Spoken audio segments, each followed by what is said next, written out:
Grow, जो कि active clients के मामले में इंडिया में number 1 online platform broker application है, जिसके माध्यम से आप म्यूचुअल फंड में या फिर स्टॉक्स में डायरेक्टली इन्वेस्टमेंट कर सकते हैं और ये सेबी रजिस्टर्ड है।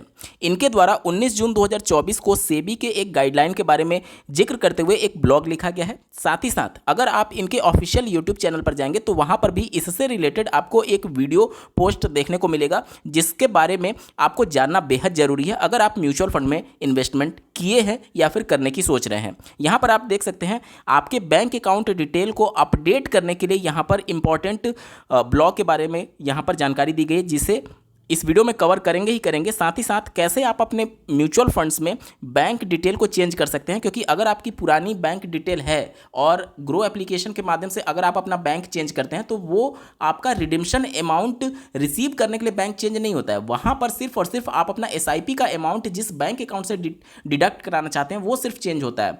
रिडिम्शन अमाउंट को रिसीव करने के लिए जिस बैंक में आप रिक्वेस्ट डालेंगे वो प्रोसीजर अलग है, जिसके बारे में ग्रो ने यहाँ पर जानकारी दी है और इनके ऑफिशियल यूट्यूब चैनल पर भी जाकर के आप चीज़ों को देख सकते हैं। अब सेबी के द्वारा ये जो गाइडलाइन जारी किया गया है इससे इन्वेस्टर पर क्या इम्पैक्ट पड़ेगा इसके बारे में आप देख सकते हैं।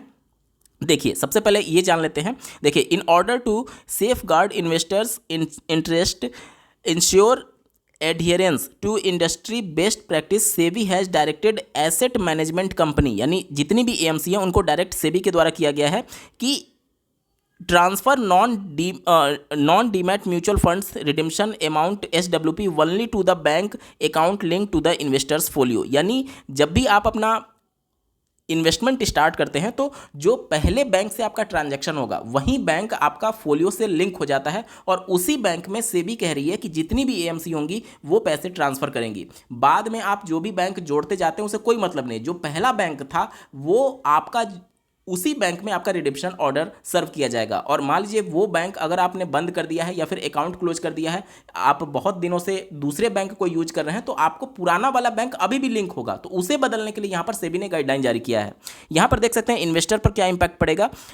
तो यहाँ पर देखिए, the impact will be limited to those investors whose folio link bank account no longer exist. अगर आपका पुराना बैंक अब एग्जिस्ट नहीं करता है तो आप पर डायरेक्टली इसका इंपैक्ट पड़ेगा, या फिर अगर आप पुराना बैंक अकाउंट एक्सेस ही नहीं कर पा रहे हैं या फिर खुद से आपने बैंक अकाउंट बंद करा दिया है तो उस कंडीशन में डायरेक्टली आप इससे इंपैक्ट होंगे। आपको ज़रूरत यह है कि आप अपने बैंक अकाउंट को चेंज करें। यहाँ पर देख सकते हैं, for example if an investor started their mutual fund folio with a specific bank account and subsequently deactivated that account, they may encounter difficulties when redeeming their mutual fund investments. यानी कि अगर आप पुराने बैंक को लेकर के investment करते थे और अब वो बैंक अकाउंट आपका डीएक्टिवेट हो चुका है तो उस कंडीशन में आप जब रिडीम करने जाएंगे तो आप प्रॉब्लम फेस करेंगे। ठीक है, यहाँ पर और देख सकते हैं, for all mutual fund investors the redemption amount will now be transfer to the bank account linked to their folio, eliminating the option to choose an alternative bank account for receiving the redemption amount। पहले क्या होता था कि आपको alternate bank option select करने का मौका दिया जाता था, लेकिन अब सेबी ने गाइडलाइन निकाल दिया है कि आपके उसी बैंक अकाउंट से फोलियो से जो लिंक बैंक अकाउंट होगा, यानी पहली बार जिससे आपने ट्रांजैक्शन किया था उसी में आपका पैसा भेजा जाएगा। अब आपके मन में ख्याल आ रहा होगा कि हम कैसे जानेंगे कि हमारे फोलियो से कौन सा अकाउंट लिंक है। तो यहाँ पर इनके द्वारा 2 मेथड बताए गए हैं कि आप डायरेक्टली जो एएमसी है, जैसे मान लीजिए आपका एचडीएफसी म्यूचुअल फंड में इन्वेस्टमेंट, तो उस एएमसी पर जाकर के आप अपने बैंक अकाउंट को देख सकते हैं। या फिर दूसरा तरीका यह है कि जब आप ग्रो एप्लीकेशन में रिडीम करने जाते हैं तो वहां पर भी आपको आपका बैंक अकाउंट दिखाया जाता है कि किस बैंक अकाउंट में आपका पैसा रिडीम होगा। ठीक है, अब अगर आप अपने पुराने बैंक अकाउंट को चेंज करना चाहते हैं तो यहाँ पर कुछ प्रोसेस बताए गए हैं। आप MF सेंट्रल प्लेटफॉर्म पर जाकर के अपने बैंक अकाउंट डिटेल को अपडेट कर पाएंगे। साथ ही साथ अगर आपका जो टोटल मार्केट वैल्यूएशन है आपके फोलियो का, पोर्टफोलियो का, अगर वो 10 लाख से कम है तभी आप MF सेंट्रल के थ्रू अपना जो बैंक अकाउंट है वो चेंज कर पाएंगे। अगर 10 लाख से ज़्यादा हो चुका है तो उसका प्रोसीजर अलग है, जिसके बारे में यहाँ पर बताया गया है। अगर 10 लाख से ज़्यादा हो चुका है तो आपको पर्टिकुलर एएमसी से अलग अलग आपको रिक्वेस्ट जनरेट करना पड़ेगा। यहाँ पर थोड़ी सी और चीज़ों को आपको जानना जरूरी है कि अगर आप बैंक अकाउंट चेंज करना चाहते हैं तो। ठीक है, पहले मैं आपको कुछ प्रूफ्स दिखाता हूँ जिससे आपको थोड़ा सा और ट्रस्ट बिल्ड हो इस वीडियो पर। जो फिजिकल लेटर है आप अपने स्क्रीन पर देख पा रहे होंगे, यहाँ पर आप देख सकते हैं confirmation of change of bank. यहाँ पर देख सकते हैं और इनका जो बैंक अकाउंट था वो चेंज कर दिया गया है और फिजिकल लेटर इनके ऑफिशियल एड्रेस पर भेजा गया है। इसके अलावा ये दूसरा लेटर आप देख पा रहे होंगे आईसीआईसीआई प्रूडेंशियल म्यूचुअल फंड से जुड़ा हुआ है, जो कि कैम्स के माध्यम से इन्होंने अपने बैंक अकाउंट को अपडेट किया था अपने म्यूचुअल फंड में। और यहाँ पर भी आप देख सकते हैं, नीचे आपको दिख रहा होगा चेंज ऑफ बैंक डिटेल्स यहाँ पर सब्जेक्ट में। तो इनके जो रिक्वेस्ट थे उसको सर्व किया गया कैम्स के माध्यम से और सबमिट होने के बाद से इनका बैंक अकाउंट चेंज हुआ और फिजिकल लेटर भी इनके एड्रेस पर रिसीव हुआ है। अब जो प्रोसेस मैं बताने जा रहा हूं जिसके माध्यम से आप बैंक अकाउंट को चेंज करेंगे, अब आप यहां से ट्रस्ट बिल्ड कर सकते हैं कि हाँ, यहां से आप एक्चुअली में अपने बैंक अकाउंट को चेंज कर पाएंगे, जो भी मैं प्रोसेस बताने जा रहा हूं। तो अंत तक जरूर जुड़े रहेगा इस वीडियो के साथ। चलिए अब सीख लेते हैं कि बैंक अकाउंट को कैसे अपडेट या फिर चेंज करना है। देखिए, म्यूचुअल फंड में जब आप इन्वेस्टमेंट करते हैं तो आपके सारे डिटेल अप टू डेट होने चाहिए, चाहे आपका एड्रेस ही क्यों ना हो। क्योंकि कई बार क्या होता है कि आपका बैंक अगर एक्सेसिबल नहीं है तो उस कंडीशन में कई एएमसी के द्वारा आपका चेक जो है वो आपके फिजिकल चेक आपको एड्रेस पर सेंड किया जाता है। अब मान लीजिए उस एड्रेस पर आप नहीं रह रहे हैं, आपने सालों से इन्वेस्टमेंट किया, आप एड्रेस बदल दिए, लेकिन उस एड्रेस को अगर आपने एएमसी के साथ अपडेट नहीं किया तो निश्चित तौर पर आपको भविष्य में जाकर के प्रॉब्लम का सामना करना पड़ सकता है। तो कोई भी अगर आपके साथ डिटेल चेंज हो रही है तो आप एएमसी के साथ उस डिटेल को शेयर करिए, उस डिटेल को अपडेट करते रहिए समय समय पर। एमएफ सेंट्रल के ऑफिशियल वेबसाइट पर जाकर के आप बड़े आसानी से ये चीज़ों को एक्सेस कर सकते हैं। इस वीडियो के डिस्क्रिप्शन में आपको एमएफ सेंट्रल से रिलेटेड सर्विसेज का डायरेक्ट लिंक दिया गया है, जिसके माध्यम से आप वीडियोस के माध्यम से सीख सकते हैं कि कैसे नॉमिनी अपडेट करना है, कैसे बैंक अकाउंट अपडेट करना है। सारी डिटेल आप वहां से चेक कर सकते हैं। देखिए, बैंक अकाउंट चेंज करने के दो प्रोसेस होते हैं, पहला ऑनलाइन और दूसरा होता है ऑफलाइन। नो डाउट, अगर आप बिल्कुल फ्री माइंड के साथ अगर आप प्रोसेस को एक्सेस करना चाहते हैं तो ऑनलाइन आपके लिए बेटर ऑप्शन हो सकता है, क्योंकि ऑफलाइन में आपको फिजिकल तौर पर फॉर्म सबमिट करना पड़ता है और उस कंडीशन में आपको कुछ डॉक्यूमेंट्स भी फिजिकल तौर पर सबमिट करने पड़ते हैं। ऑनलाइन किस तरीके से आप कर सकते हैं, तो इसके लिए कई रास्ते हैं। पहला रास्ता ये है कि आप एमएफ सेंट्रल की ऑफिशियल वेबसाइट पर जाकर के ऑनलाइन अपने बैंक अकाउंट को चेंज कर सकते हैं, लेकिन इसके कुछ शर्तें हैं। एमएफ सेंट्रल के माध्यम से अगर आपका कॉर्पस 10 लाख से ज़्यादा का हो चुका है तो उस कंडीशन में एमएफ सेंट्रल के माध्यम से आप ऑनलाइन चेंज नहीं कर पाएंगे। इस कंडीशन में आपको अपने कॉर्पस को या तो 10 लाख से कम करना होगा या फिर आपको फिर फिजिकल तौर पर फॉर्म भरना पड़ेगा या फिर अलग अलग एएमसी में जाकर के फॉर्म भरना पड़ेगा ऑनलाइन। अब इसके लिए भी आगे रास्ते हैं, मैं आपको बताऊंगा। अब जैसे ही आप एमएफ सेंट्रल को एक्सेस करते हैं तो वहां पर एमएफ सेंट्रल जो है वो ज्वाइंट वेंचर है के फिनटेक और कैम्स का। कैम्स और के फिनटेक आरटीए हैं जिससे एसोसिएटेड हैं। भारतवर्ष में जितने भी एएमसीज हैं सभी इन्हीं दोनों से एसोसिएटेड हैं। और जब कैम्स पर आप रिक्वेस्ट सबमिट करते हैं तो एक साथ के फिनटेक और कैम्स से एसोसिएटेड एएमसी के पास आपका रिक्वेस्ट चला जाता है और ये एक क्लिक के माध्यम से सारे फोलियोज में आप एक ही बार में अपना बैंक अकाउंट अपडेट कर सकते हैं। अब कई बार क्या होता है कि यहाँ पर कुछ प्रॉब्लम चलती रहती है, जैसे कि कई बार देखा गया है कि एमएफ सेंट्रल पर जब आप रिक्वेस्ट सबमिट करते हैं तो के फिनटेक वाले एसोसिएटेड म्यूचुअल फंड में तो वो सबमिट हो जाएगा और वहाँ से अप्रूव भी हो जाता है, लेकिन जो कैम्स से एसोसिएटेड म्यूचुअल फंड्स एमसीज हैं वो तुरंत रिजेक्ट हो जाता है कई कंडीशन में। तो आप इसके लिए दूसरा ऑप्शन अपना सकते हैं। कैम्स की ऑफिशियल वेबसाइट पर जाकर के आप एक रिक्वेस्ट सबमिट कर सकते हैं और ये इंस्टेंटली जैसे ही आप रिक्वेस्ट सबमिट करेंगे तुरंत ही हैंड टू हैंड आपका बैंक अकाउंट एमसी के डेटा में चेंज हो जाता है। आप जाकर के एमसी के वेबसाइट पर कंफर्म भी कर सकते हैं। ठीक है, कैम्स के साथ एक प्रॉब्लम यह है कि यहाँ पर जितने भी एएमसी इससे एसोसिएटेड हैं उनका एक लिमिट तय किया गया है। जैसे एचडीएफसी म्यूचुअल फंड की बात कर लें, एसबीआई म्यूचुअल फंड की बात कर लें, तो इनके लिए लिमिट यह है कि इस एएमसी के साथ आपका फोलियो का जो वैल्यूएशन होना चाहिए वो 1.5 लाख से ज़्यादा का नहीं होना चाहिए। कुछ एएमसी के साथ 2 लाख का लिमिट है और पराग पारिक के साथ 5 लाख का लिमिट है।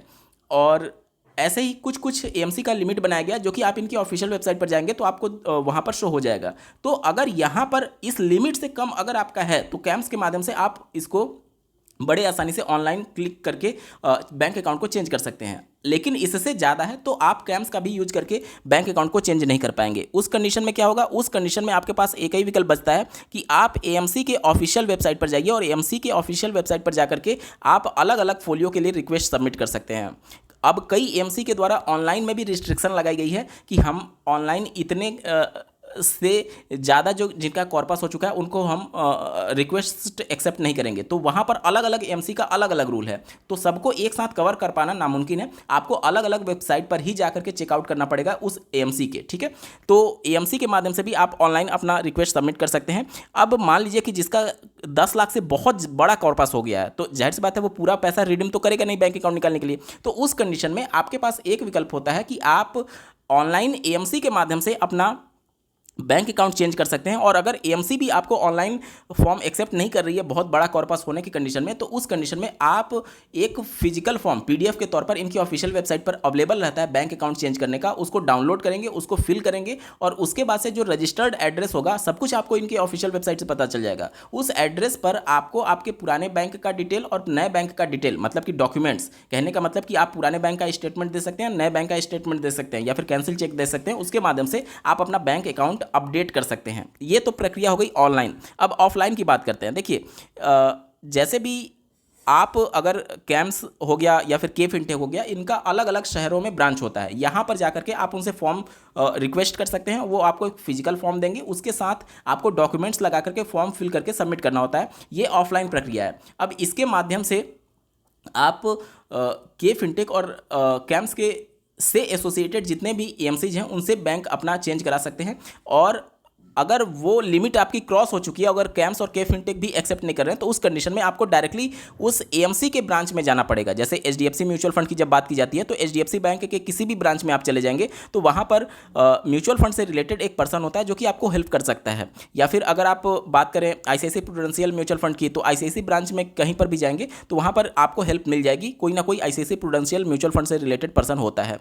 तो अगर इस प्रकार के आपके म्यूचुअल फंड्स के साथ अगर आपका इन्वेस्टमेंट है तो बड़े आसानी से आप बैंक में जाकर के करा सकते हैं। अब जैसे कुछ एएमसीज होती हैं जैसे कि मोतीलाल ओसवाल हो गया, क्वांट हो गया, तो ये बैंक से तो डायरेक्टली एसोसिएटेड है नहीं। तो उस कंडीशन में आपको आपके शहर में क्वांट या फिर मोतीलाल ओसवाल या फिर इससे रिलेटेड अन्य जो भी एएमसीज हैं उनके ऑफिस को देखना होगा। और ये पॉसिबल भी नहीं है कि आपके शहर में हो ही। उस कंडीशन में आप क्वांट और या फिर इस प्रकार की जितनी भी एएमसी हैं, अगर आपके शहर में इनका ब्रांच नहीं है तो उस कंडीशन में आपको इनके कस्टमर सपोर्ट से बात करनी होगी और वो आपको एक फॉर्म प्रोवाइड करेंगे और उसके बाद से वो फिजिकल फॉर्म आप भरेंगे और एक रजिस्टर्ड एड्रेस बताया जाएगा, जिस रजिस्टर्ड एड्रेस पर आप वो पूरा फॉर्म और जो भी डॉक्यूमेंट बताए जाएंगे उसको भर करके आपको भेजना होगा। उसके बाद से आपका बैंक अकाउंट जो है वो अपडेट किया जाएगा। अब यहाँ पर सबसे बड़ा सवाल ये आता है कि ऑनलाइन भी अगर आप जाते हैं तो कितने दिन में आपका बैंक अकाउंट अपडेट हो जाता है। ध्यान से समझिएगा, ऑनलाइन जब आप अपना फॉर्म सबमिट करते हैं तो कैम्स के कंडीशन में तो ये तुरंत अपडेट हो जाता है, लेकिन प्रत्येक एएमसी का एक कूलिंग पीरियड होता है। कूलिंग पीरियड क्या होता है? ये वो पीरियड होता है कि जब आपका बैंक अपडेट हो गया उसके बाद से जो भी AMC number of days decide करेगी, उस नंबर ऑफ डेज तक आप अपना पैसा रिडीम नहीं कर पाएंगे। इसे ही बोला जाता है कूलिंग पीरियड। अब ये इन्वेस्टर्स के हितों की रक्षा के लिए ही ये बनाया गया है। इससे फ़ायदा ये है कि मान लीजिए कि आपने अपना बैंक अकाउंट अपडेट नहीं किया, किसी ने आपके साथ फ्रॉड किया, आपका बैंक अकाउंट अपडेट कर दिया, उस कंडीशन में आने वाले 10 दिन तक वो अपने बैंक अकाउंट में आपका पैसा रिडीम नहीं कर पाएगा। और इस 10 दिन में आपको मैसेज के माध्यम से या फिर ईमेल के माध्यम से आपको एएमसी के द्वारा अपडेट किया जाएगा कि आपने रिसेंटली अपना बैंक अकाउंट चेंज किया है। और अगर आप ने वो एक्चुअली नहीं किया था तो उस कंडीशन में आप एएमसी को कांटेक्ट कर सकते हैं ये रिक्वेस्ट को रिजेक्ट करने के कंडीशन में। तो इसीलिए कूलिंग पीरियड प्रत्येक एएमसी के द्वारा डिसाइड किया गया और कई एएमसी के द्वारा 7-8 दिन का होता है और कई एएमसी का 10 दिन का होता है। तो जैसे मान लीजिए आपने रिडेम्पशन का रिक्वेस्ट डाल दिया और अभी आपका कूलिंग पीरियड समाप्त नहीं हुआ है, तो वो रिडेम्पशन ऑर्डर वो सबमिट तो हो जाएगा लेकिन सर्व होगा 10 दिन के बाद ही, मतलब कि जब कूलिंग पीरियड खत्म होगा। अब यहाँ पर आपको समझना ये है कि जैसे आप थर्ड पार्टी एप्लीकेशन का यूज करते हैं, जैसे ग्रो हो गया, एंजल वन हो गया, जीरोधा हो गया, तो कूलिंग पीरियड बीतने के बाद कम से कम 1 हफ्ते 2 हफ्ते के बाद ही आपका वो ग्रो और जीरोधा और इस प्रकार के एप्लीकेशन में शो होगा। तो यकीन आप इस प्रकार से कर सकते हैं कि जैसे मान लीजिए आज आपने बैंक को अपडेट किया तो जैसे कैम्स के मामले में तो तुरंत हो जाएगा, लेकिन के फिनटेक के मामले में आपका 1 हफ्ते से 10 दिन का समय लग सकता है। ठीक है, ये ऑनलाइन प्रक्रिया की मैं बात कर रहा हूँ। हफ्ते से 10 दिन का समय लग सकता है। अब 10 दिन तो आपका यहाँ पर लग गया, उसके बाद से 10 दिन का कूलिंग पीरियड मान लीजिए, यानी 20 दिन का तो आपको ऐसा ही हो गया कि आप वो पैसा रिडीम नहीं कर पाएंगे। और 20 दिन के बाद से जब आप थर्ड पार्टी में देखेंगे, ग्रो हो गया, एंजल वन हो गया, जीरोधा हो गया, तो हफ्ते 10 दिन वहाँ पर समय लगता है, कभी कभी 2-2 3-3 हफ्ते लग जाते हैं। तो आप मान करके चलिए कि 30 दिन का समय कम से कम आपको लेकर के चलना है जब आप अपना बैंक अकाउंट अपडेट करने जाते हैं, चाहे ऑनलाइन की बात कर लीजिए या फिर ऑफलाइन। ये ऑनलाइन प्रक्रिया थोड़ा सा फास्ट होता है, ऑफलाइन में थोड़ा सा और ज़्यादा आपको समय देखने को मिलेगा। यहाँ पर तो आपका जब फॉर्म रिसीव होगा उसके बाद कम से कम 15 दिन का आपको वेट करना पड़ेगा, उसके बाद से इनकी ऑफिशियल वेबसाइट पर शो होगा, और उससे 15 दिन और आपको वेट करना पड़ेगा जब आपका थर्ड पार्टी एप्लीकेशन में शो होगा, और बीच में कूलिंग पीरियड भी होगा। मतलब कि ये 30 दिन से भी ज़्यादा का एक तरीके से पीरियड हो जाता है ऑफलाइन में। तो जब भी आप अपना बैंक अकाउंट अपडेट करने जाएं तो एक प्रॉपर टाइम पीरियड ले करके जाएं। अब ऐसा ना हो कि आपको अर्जेंट है कि आपको तुरंत रिडीम करना है अपने पैसे को और आपने बैंक चेंज करने का रिक्वेस्ट भी सबमिट कर दिया। अगर आप अपने पुराने बैंक अकाउंट को एक्सेस कर पा रहे हैं तो पहले रिडीम्शन,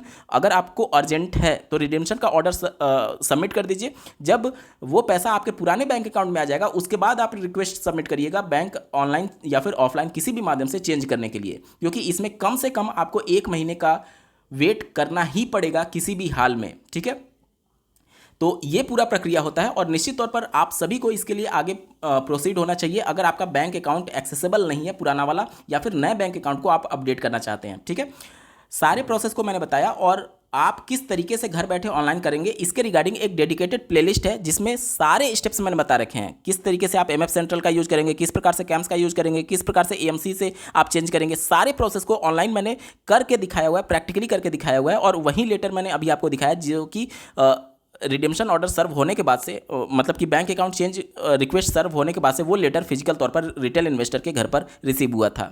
तो आप इस वीडियो का डिस्क्रिप्शन जरूर चेकआउट कर लीजिएगा इन सभी मेथड्स को डिटेल में सीखने के लिए। आपको ये वीडियो कैसा लगा कमेंट के माध्यम से जरूर बताइएगा, और ऐसे ही महत्वपूर्ण अपडेट के लिए चैनल को सब्सक्राइब करना ना भूलें। इस वीडियो को देखने के लिए आपका बहुत बहुत धन्यवाद। भगवान करे आपका दिन शुभ।